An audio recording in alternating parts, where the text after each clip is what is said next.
Hello, everyone. Thank you so much for joining me here on Wlbt Plus. My name is Cara Shirley, and I am your digital news desk host. We have updates for you on the triple homicide that happened in Ridgeland over the weekend, Mother's Day weekend. We also have an update on the Copiah County murders that happened. We have those, the victims have been identified. And we're also going to discuss the SAFER Act that Governor Reeves signed into place and just talk about it and maybe even get some of your thoughts on it. But we're going to get to all of that here in just a moment. First, though, I do want to take you outside, give you a look over Ridgeland right now. Downtown Ridgeland, courtesy of a Renaissance camera. And it is looking beautiful outside. Peyton says that it's going to be a great day, and I believe her. Speaking of Peyton, she will be in just a little bit to give us a look at our forecast and let us know what we can expect with the rain that is going to be moving through over the next few days. She'll be in just a little bit. Now we're going to go to the update on the triple homicide that happened in Ridgeland. Of course, we told you yesterday about the suspect who was pulled over and then subsequently shot and killed in Arizona. So it was, according to the Ridgeland Police Department, Ivory James Welch III was shot and killed on Monday afternoon near the Arizona-New Mexico state line after a shootout with law enforcement. There was an alert put out by him, or for him, and he made it all the way to Arizona before he was pulled over. They attempted to capture him, and he started shooting at the officers, and they, of course, returned fire and ended up killing him. Now, he was accused of killing his mother, and I'm going to show you him right here. So this is James Welch on your screen, and he was accused of killing his mother, 76-year-old Ida Thomas Welch, and his sisters, 56-year-old Vicki Renee Welch and 42-year-old Crystal Lynn Welch. Yesterday, during WLBT Plus, we got the information about him being killed in Arizona, and we told you about that during the show. A lot of people were asking yesterday, is he related? Asking in the comments on Facebook, where we're live streaming right now. We're also live streaming on YouTube if you'd like to watch there. But, at that time, we did not have any confirmation on whether or not he was related. Today, we do have that confirmation. He was the son of Ida Thomas Welch and brother of Vicki Renee Welch and Crystal Lynn Welch. Now, we do have a picture of Crystal Lynn here that we received, and she was on the board for ACLU. She has been serving there since 2023. And this is just one of the lives that was lost in this horrific crime. You never want to hear of crimes happening, obviously. We don't want to report on that, but we have to. We have to tell you the truth of what it is. But it's just for this to happen on Mother's Day, and this mother and these two sisters to fall victim to son and brother. We are looking into more. We are trying to find out what the reason was behind the shooting, what caused him to do that. We don't have anything that we can confirm right now, but we are investigating that. And as soon as we find out more information on why this happened, we will pass that information along to you. I see here on Facebook, Chris Williams said he done some serious driving to get that far that quickly. And that is so true, Chris, to go from Ridgeland on Sunday to being in Arizona, the Arizona-New Mexico line, Monday afternoon. That was a lot of driving. And it's just so sad. It's a sad situation all the way around. Now, we do have an update also on the Copiah County murder victims. This happened on Sunday, and it was on I-55 Sunday. So this is exclusive video that 3 on Your Side took of the crime scene on Sunday night. Sheriff Byron Swilley says that 17-year-old Trenarius Dixon and 17-year-old Lachey Stewart were both killed. Both of the teens attended Hazelhurst High School, and Dixon was set to graduate in just a few days. Deputies are asking that if you have any information, that you please come forward with that information to help them make their arrest. You know, the 3 lives that were taken on Mother's Day in Ridgeland, and then these 2 young lives that were taken in Copiah County. It's horrible. It is absolutely horrible to have to see these stuff happens. You know, there seems to be a lot more teens involved in some of the crimes and things that we report, and the shootings and the killings, and it's very sad because these are babies.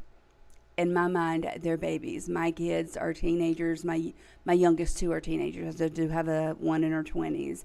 But to me, they're babies. And to see their life snuffed out before it really even began. And it's always, violence is always senseless. But a lot of times when these kids are involved in these violent situations, and it causes them to lose their life. It is just an extremely sad situation, sad thing to have to report on. But again, the 2 that were killed in Copiah County, 17-year-old Trenarius Dixon and 17-year-old Lachey Stewart, the deputies are asking if you have any information to please come forward with that information so that we can get some arrests made in this senseless crime. So let's talk about the SAFER Act now that Governor Reeves signed into place on yesterday. So it signed this legislation into law that's supposed to help protect women's rights in the state. So he signed it's called the SAFER Act, and the SAFER Act, it stands for, I just had that pulled up and my screen went away. I will get that back for you guys. But it is basically what it is saying. It's designed to regulate transgender people's use of bathrooms, locker rooms, and dorms at public schools, community colleges, and universities. So this bill does not affect privately owned schools, businesses, or anything like that. It just affects the public school system. So that was signed into effect, and let's see here. It says the bill says that people can only go to spaces that correspond with their sex assigned at birth. It's not going to matter what identity or what gender they identify as, or even if they've had gender reassignment surgery. So the governor called this a win for girls across the state, saying, "You have my word that as long as I'm governor, our state will do everything in its power to keep Mississippi daughters safe." What are you guys, what are your thoughts on this being signed into law? There's been a lot of people that are very happy about it, and then there are some that are not happy about it. So the SAFER Act, what it stands for is securing areas for females effectively and responsibly. Governor Reeves also said in a Facebook post that the far left radicals aren't going to like it, but in Mississippi, we're going to protect women's spaces. So basically what the bill is saying is that they have to have a single sex restrooms, sex for females, and one just for males. They can also have a family restroom or changing area, such as you would have in a gym, things like that. But if you were born male and that is what you are identified as of your birth, then you cannot go into the female spaces and vice versa. Again, this is only for public areas, public schools, public universities, community colleges, things such as that. There are some things that are put into this bill to help kind of make space for specific things that would happen. For instance, if a father needed to go into the restroom with his daughter, he could either take her into the family restroom as long as she's 12 and below, or if she is a person that is considered that needs help, or someone who has disabilities, things such as that. So, but the father can go into the female restroom with his daughter as long as she is 12 and below, and it is to help her. Or they can go into the family room. The bill, you can read the entire thing on our website at Wlbt.com. Chris Williams says that he does agree with the governor on this particular signing of a bill. So, there can be a lot of times where a young girl or a young boy, let's just not discriminate here, can be in a changing facility, or that's what is labeled in the bill, a changing facility, but it's a space that's designated for people to dress and undress, like in a gym, a changing room, shower room, things such as that. And being in there as a young female, as a young male, and you see someone who comes in and starts undressing and they are not of the same sex as you, that can be possibly disturbing for some kids.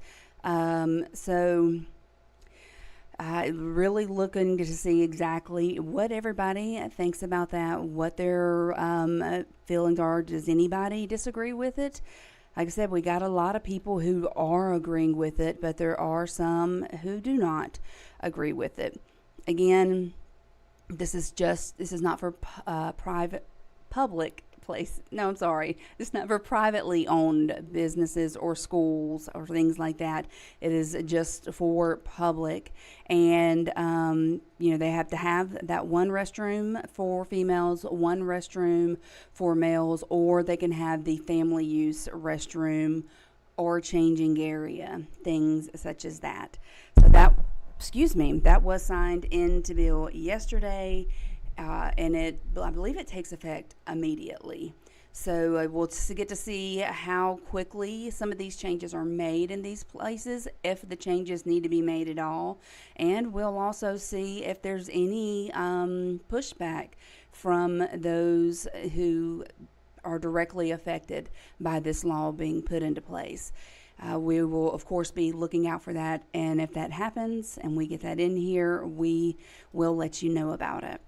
Now, former Governor Phil Bryant has signed a defamation lawsuit against Sports Illustrated, or more specifically, a reporter at Sports Illustrated. And his wife is joining the lawsuit, claiming that the welfare scandal claims are affecting their marriage.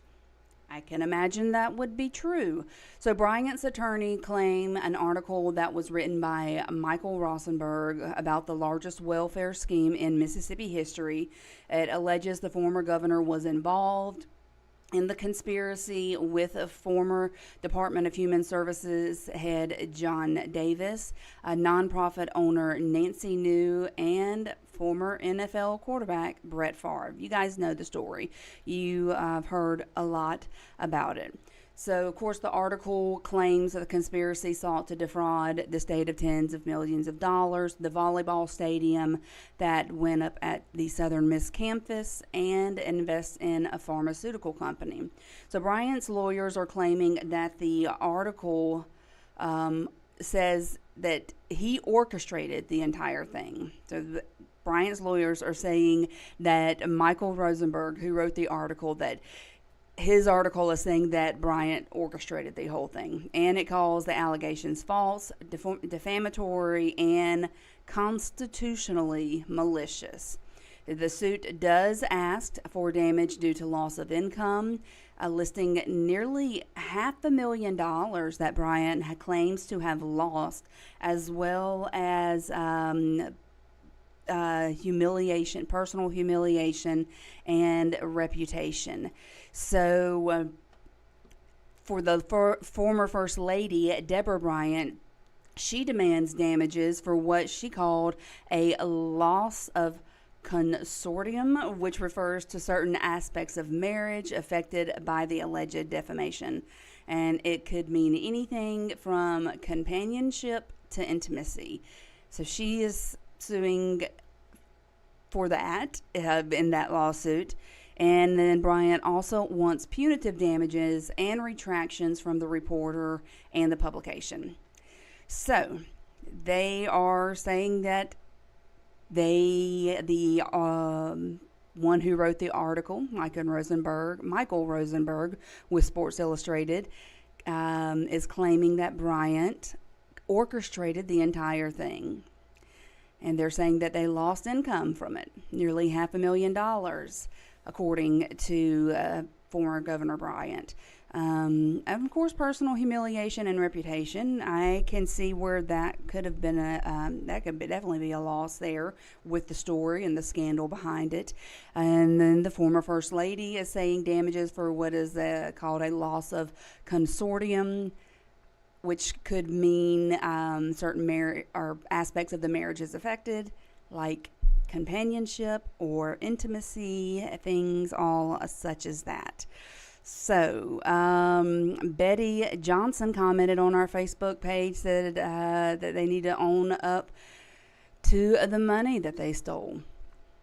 That we don't know that for sure yet. I know that it's still a case in process, I believe. So we're, of course, following it. And Chris Williams said when all the information about this case is going to be released, since they're suing newspapers and reporters.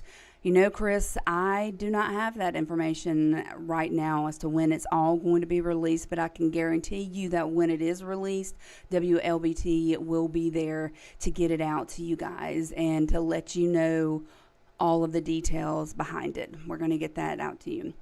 Eric Jackson said that Phil ain't lost nothing but some sleep because he had his hands in the, I believe he meant cookie jar. A lot of people have a lot of opinions on this story, and I appreciate you guys commenting and communicating with me here on our Facebook page. What we're going to do real quick is we are going to switch gears so we can get our meteorologist Peyton Garrison in here with our First Alert weather team, give you guys a quick look at our forecast, and we will be right back. Don't go anywhere. High school seniors, if you're a valedictorian or salutatorian, we want you to represent your school in our 2024 Senior Salute. Just have your school submit your senior picture to WLBT.com/senior salute as we celebrate the class of 2024. Sponsored by Jumpstart Test Prep. Get the most amount of ACT improvement in the least amount of review time at jumpstarttestprep.com. Rodeos, ranches, and Western movies are what have defined cowboys, but their origins lie in Africa. The Fulani people are longtime cattle herders. It's pretty safe to say that the first cowboys were enslaved West Africans. Excluded from rodeos and depictions of cowboys in popular culture, Thursday night at 6. See how the term is being reclaimed. Don't miss Saddling Up, the untold history of black cowboys. A 3 on Your Side special report. Thursday at 6 on WLBT News. Watch WLBT live and on demand with the WLBT News Channel, Roku, Amazon Fire, Apple TV, and YouTube TV. Download the WLBT News Channel and watch Mississippi's most trusted station for news and weather. WLBT is Mississippi's most trusted station during severe weather. And we are back, and I am joined with our lovely meteorologist, Miss Peyton Garrison, from our First Alert weather team. Peyton, did it rain last night? It rained. Did it rain where you were? I don't remember. I think I was just so asleep that I don't remember. We had some rain, some steady rainfall, even some embedded thunderstorms. But thankfully, with the round of rain that moved through last night, the worst of the weather stayed off to our south, which was good news for us. But we've gotten rid of all that rain, and we're starting to get rid of the clouds. So we're starting to see some sunshine outside this afternoon, which is pretty nice for anyone maybe getting ready to get out the door. I know I showed everybody the Ridgeland sky cam earlier. Yes. And it was, you could see the clouds, but they were starting to break up. Lots of blue in the sky. So it was looking very nice, especially if you plan to maybe, get in the pool or something this afternoon. Yeah, absolutely. I mean, it was a little dreary this morning, but by the end of the day, we'll probably see full-on sunshine. We've got this exiting low pressure system that's moving away from our area. On the far southern side of it, it may spark up a couple of showers, so don't get too caught off guard if you see one of those showers. Right now, we have just a couple of these small downpours developing over Attala County, very close to Highway 35 and around the Kosciuszko area. Nothing very impactful. Most of us will stay dry for today. And what are we looking like for tomorrow or the rest of the week? Tomorrow's weather is going to be better than today. Nice. Middle 80s for high temperatures, probably full-on sunshine all day long. So get outside and enjoy the weather while it's here, because it's unfortunately going to be short-lived. Even during the daytime, Thursday is probably okay, but come Thursday night and Friday, we're giving you that first alert already, because that is when we'll see that next storm system roll in. It could feature some strong storms and maybe some heavy rainfall as well.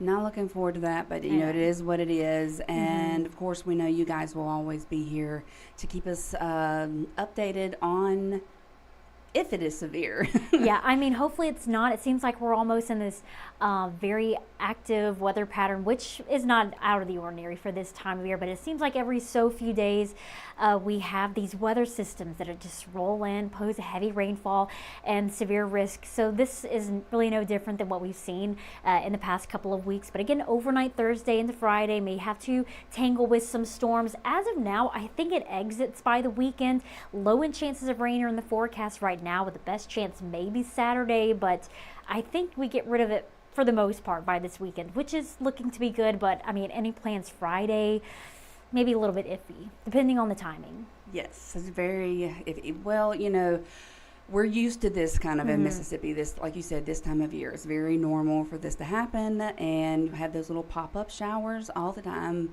It is what it is here. Yeah. And then before we know it, it's going to be summer, full-on summer, yes. 90-degree days consecutively, and maybe low-end chances of rain. So hopefully we can keep up somewhat of an active pattern so we don't end up in a drought situation again. Exactly. Last year was absolutely horrible. Although my husband wasn't too upset because he didn't have to cut the grass as often. I'm sure that's probably the one bonus that came one from good thing from it. Yeah. Well, Peyton, thank you so much for coming in. And guys, we're going to take a quick commercial break to switch gears here again. And of course, don't forget to download the First Alert Weather app. We have the QR code right there on your screen, so you can download that and you can stay updated with, I personally believe, the best in the business here to keep you updated on the weather. So we'll be right back. High school seniors, if you're a valedictorian or salutatorian, we want you to represent your school in our 2024 Senior Salute. Just have your school submit your senior picture to WLBT.com/senior salute as we celebrate the class of 2024. Sponsored by Jumpstart Test Prep. Get the most amount of ACT improvement in the least amount of review time at Jumpstart. Hi, and I am back again. My name is Cara Shirley. I'm your digital news desk host for WLBT Plus, which is our new kind of newscast here for WLBT. We are on our website. You can, of course, find us on demand on our website, watch it anytime. You can also watch all of our newscasts on our website. But we're also streaming on Facebook and on YouTube so that we can talk to you guys during this newscast. We can communicate with you as the news is going out, and we can hear your thoughts, your opinions on things, and even ask or answer questions that you may have real time. So if you are joining us on our app or on our website, please, jump over to YouTube if you have a question or something that you would like to ask or a comment that you want to make. We're going to talk about now the Jackson Zoo and some issues that became apparent during a recent inspection that they had over there. So the U.S. Department of Agriculture conducted an inspection back in April, and it found 5 non-compliant issues with the zoo.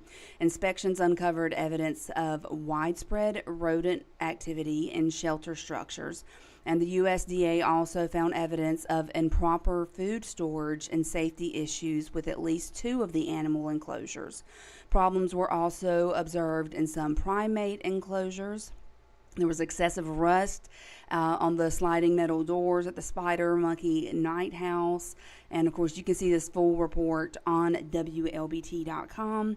It has been forever since I have gone to the Jackson Zoo, but hopefully they get these issues fixed and rectified, and then maybe I'll make another trip over there and take my kids when they move here.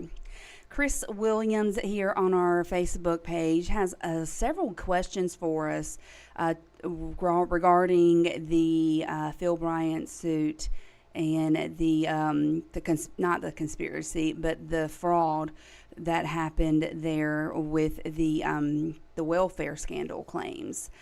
He's asking, what's the plan for Smith-Will Stadium since the state took it back?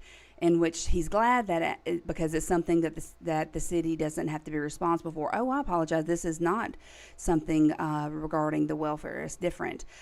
Chris, I'm not sure of that, but I will definitely find out the information on that, and I will let you know and get that information back to you. You also have some other questions here, and I'm going to pass these definitely along to our news team so that we can look into these and see if we can get some answers for you guys. Susan Bobo said this is best when she's talking about the SAFER Act that Governor Bryant signed into place. She says if you have male genitalia, use the male's restroom and vice versa. Very true, very true.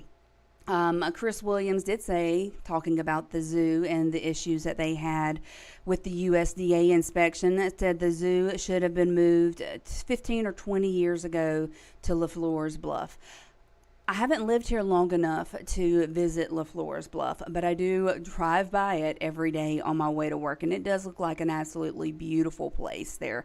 I'm going to have to check that out. Once again, I'm going to do a lot of this when my family moves here. I'm kind of like trying to save those moments for them, or to be with them, rather, and I've got 2 weeks and counting, for sure. Definitely counting. Now, another story, something that happened here in Mississippi, is a former employee of a sports equipment company pled guilty to defrauding Mississippi schools. So officials say that Charles Grimm was rigging bids to affect prices on that schools paid for equipment like football helmets. The scheme dates back to 2016, and at least 100 schools throughout the state of Mississippi and elsewhere fell victim. So this guy, Charles Trim, now faces up to 10 years behind bars for one charge and up to 20 for another. Why you gotta do that? Why defraud schools and the kids and the money that they work so hard to raise for these items?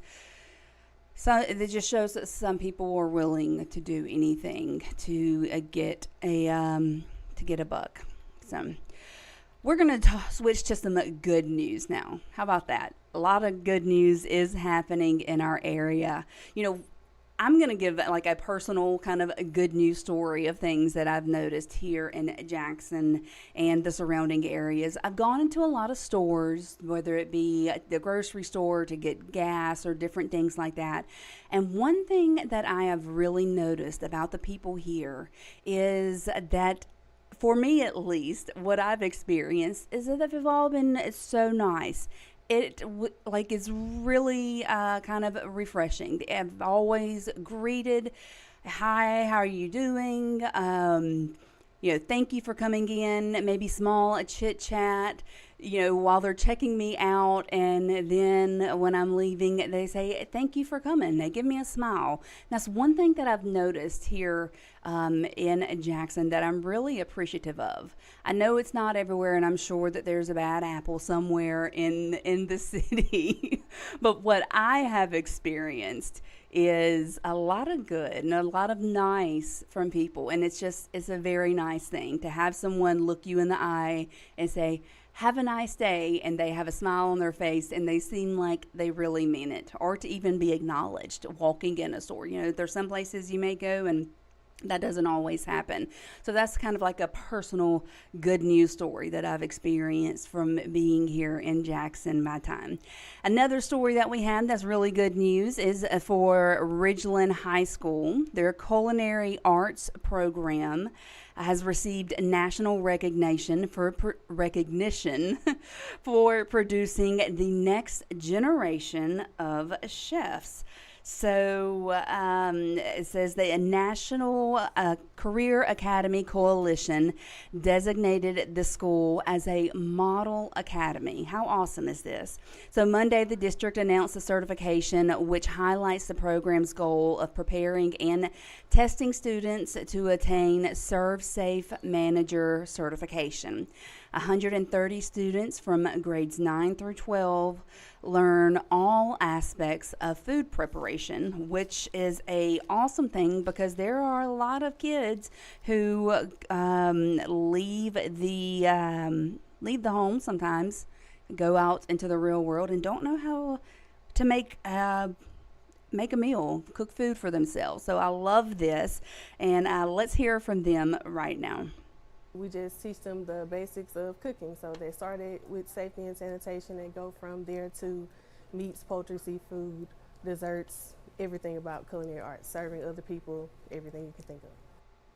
So the Culinary Academy started in 2015, and it is the first in the state to earn model status. So that happened there at Ridgeland High School. Congratulations to them. I think this is a great program, a great thing for students to learn, even if it's just to be able to learn those life skills of cooking. It's also awesome that they can take this with them into a career, and could be a very successful career as a chef going forward. So once again, congratulations to Ridgeland High School. I think that is awesome. Another school in the area that has done something really cool is over in Madison County. Students over there have brought home the World Championship robotic wins. They've won some of the things for that. So let's see, 15 robotics students over in Madison County schools are now the 2024 world champions. There was 4 teams from across the district, and they earned trophies at the 2024 VEX Robotics World Championship over in Dallas. The competition apparently attracts tens of thousands of students from 50 countries across the globe who have qualified to compete at the highest level. So at the middle school level, the team names, they said they may sound silly, but the world-class competition is anything but. So Madison Middle School's team, Acidic French Toast, love that, won the second highest score in the tournament finals. Team members include McKellar Goff, Leo Henry Newark, and Quest Crothers. Madison Middle School's team, Curry Powdered Unicorn. This is such a middle school team name. They are curry powdered unicorn monkeys. How funny is that? So those team members include Austin Yang, Kareem Elkray, Lucas Paylock, and Stavia Bajwardi, and I'm sorry if I'm mispronouncing any of these names, guys, but they won the Sportsmanship Award, which recognized a high degree of good sportsmanship, helpfulness, respect, and a positive attitude both on and off of the competition field. That is awesome. And then this also from Madison Middle School, the team Radioactive Spider Monkeys. God, these are great. These are absolutely great. So those guys brought home the Judges Award, which recognizes attributes in a team that may not fit into any other award categories, but the judges felt they were deserving of special recognition. So those team members are Daniel Pollock, DeWick Malhara, UV Pedri, and Marsh Matthews. And I know I'm not saying these names right. I'm so sorry about that. So at the high school 11, we had Team Vexecution from Germantown High School, and they earned the Sportsmanship Award, which, like we said, it recognizes the high degree of good sportsmanship, helpfulness, respect, and a positive attitude, both on and off the competition field. And so those team members are Emiliano Valdez, Ethan Knight, and Crosby Petro. So congratulations to these guys. They are the world champions now, coming from Madison County. Congrats, you guys. Wonderful names also. Absolutely wonderful names. Now, guys, don't forget, if you go to WLBT Plus, you can vote for your favorite margarita place in the area. We are doing margaritas in May right now, and we are currently in round 2, and that round will end on Monday. But you just go and you vote, and the bracket is open. We narrow it down. Next week will be the final round. On the 24th of this month, we're going to have some of the finalists in doing a tasting of their margaritas on Studio 3, and then the winners will be announced on the 28th of this month, which is also very appropriately Taco Tuesday for margaritas in May. So make sure you check out WLBT.com so that you can vote for your favorite margarita place here in the area. And we also have the St. Jude Dream Home, still going on. You can go purchase your tickets for that. You can win a 4-bedroom, 3-bath, 2,400 estimated square foot home. It is located in Flowood in a subdivision over there, and it's a beauty. It really is. Has an open concept kitchen, living area with walk-in pantry, primary suite, great closet space, fabulous exterior landscaping with entertainment space. The great thing about this is you buy a ticket, and all of the money from the ticket sales go to St. Jude's Children's Research Hospital. It's the St. Jude Dream Home giveaway. And the reason why we're able to give on the money to St. Jude is because everything in this house, from the shingle at the very top of the roof to the dirt underneath the grass and the landscaping, or the yard, not the yard work, but the preparation of the pad for the home to be on, all of it was donated. Every last bit was donated, and it makes it to where we can help St. Jude's Children's Research Hospital so much more, where you can help so much more.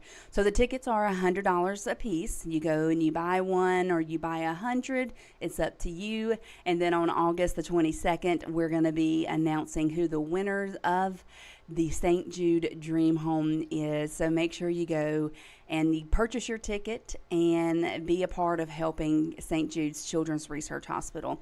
You know, they take kids from all over the country, and they give them the treatment they need. They're able to see doctors. In a lot of cases, it may be children coming in that have cancer or some other type of rare illness, rare disease, and they're able to go and see the doctor, get world-class care, and the parents or caregivers never receive a bill.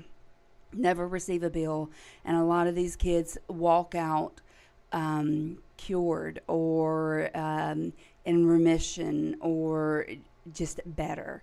And that's what makes everybody a winner in this contest with the St. Jude Dream Home giveaways. Because even if you don't win the home, you do know that every dime that you are giving is going to St. Jude Children's Research Hospital to help out these kids.